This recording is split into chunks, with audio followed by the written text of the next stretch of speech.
اعوذ باللہ من الشیطان الرجیم بسم اللہ الرحمن الرحیم۔ معزز اور محترم سامعین و ناظرین، السلام علیکم ورحمۃ اللہ وبرکاتہ۔ دوستو، دعا ہے کہ دوران بیان ہونے والی کمی بیشی، غلطی، کوتاہی اور زبان کی لغزش کو اللہ تبارک و تعالی اپنی بے مثال رحمت کے سبب معاف فرمائے، آمین ثم آمین۔ ہرات کا نواب بڑی خوبیوں کا مالک تھا۔ اس کی خوش اخلاقی اور فیاضی کی وجہ سے عوام الناس، مسافر، تاجر، الغرض تمام لوگ خوش تھے، اور یہ بادشاہ وقت کا وفادار ساتھی تھا۔ بادشاہ اس پر مکمل اعتماد کرتا تھا۔ اس نواب کے کافی تعداد میں غلام تھے، جن کو وہ بیٹوں کی طرح آرام اور زیب و زینت سے رکھتا تھا۔ اطلس اور کم خواب کی قبائیں اور ان پر گنگا جمنی پٹیاں ان کی شان دوبالا کیے دیتی تھی۔ ان شاندار زیب و زینت سے آراستہ غلاموں کی ٹولیاں بازار میں گشت کر رہی تھیں۔ ایک غریب مفلس کلاش شخص جو بھوکا اور ننگا تھا، ان کو دیکھ کر لوگوں سے پوچھنے لگا، یہ رئیس زادے کون ہیں؟ جواب دینے والے نے کہا، یہ ہمارے اس علاقے کے نواب کے نوکر چاکر ہیں۔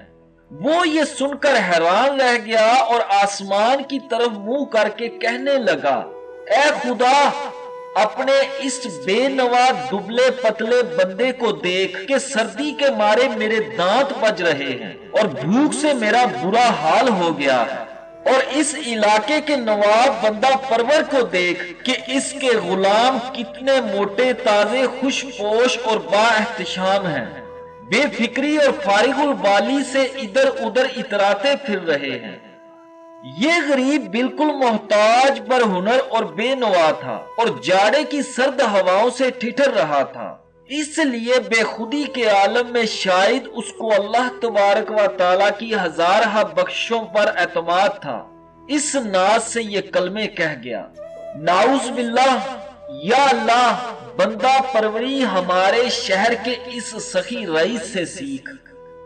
ناظرین گرامی، تقدیر الہی سے نواب رئیس کے عروج کا ستارہ زوال پذیر ہو گیا۔ بادشاہ نے بعض وجوہات کی بنا پر اس کو قید کروا دیا، اس کے اموال و املاک کو ضبط کر لیا، اور اس کے وفادار ساتھیوں کو شکنجوں میں پھنسا کر نواب رئیس کے دفینوں کے متعلق پوچھنے لگا۔ اتنی تکلیف کے باوجود رئیس کے کسی غلام نے بھی کوئی بات نہ بتلائی۔ یہ سب کچھ اس منہ پھٹ بے نوا کے سامنے ہو رہا تھا۔ بادشاہ نے کہا، میں تمہاری زبان اور ہاتھ کٹوا ڈالوں گا۔ تمام غلام خاموش رہے۔ اس پر بادشاہ کے غضب کی آگ اور بھڑک اٹھی، اور وہ مسلسل کئی دن تک ان پر بے جا سختیاں کرواتا رہا۔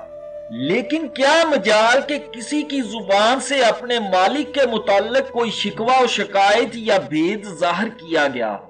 یہ دردناک منظر دیکھ کر وہ بے نوا شخص بے ہوش ہو گیا۔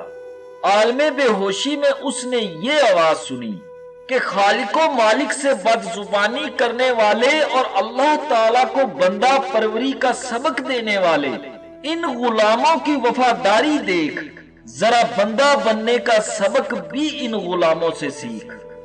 ناظرین گرامی، اس میں درس حیات یہ ہے کہ انسان خدا کی کنا و حقیقت سے کبھی بھی واقف نہیں ہو سکتا، لہذا انسان کو اللہ کی بارگاہ میں کبھی گستاخی کے الفاظ ادا نہیں کرنے چاہیے۔ اللہ تبارک و تعالیٰ سے دعا ہے کہ اللہ پاک ہمیں اپنی زبان کی حفاظت کرنے والا بنائے، اور ہماری گستاخیوں، غلطیوں، کوتاہیوں اور سیاہ کاریوں کو اپنی بے مثال رحمت کے سبب معاف فرمائے، آمین ثم آمین۔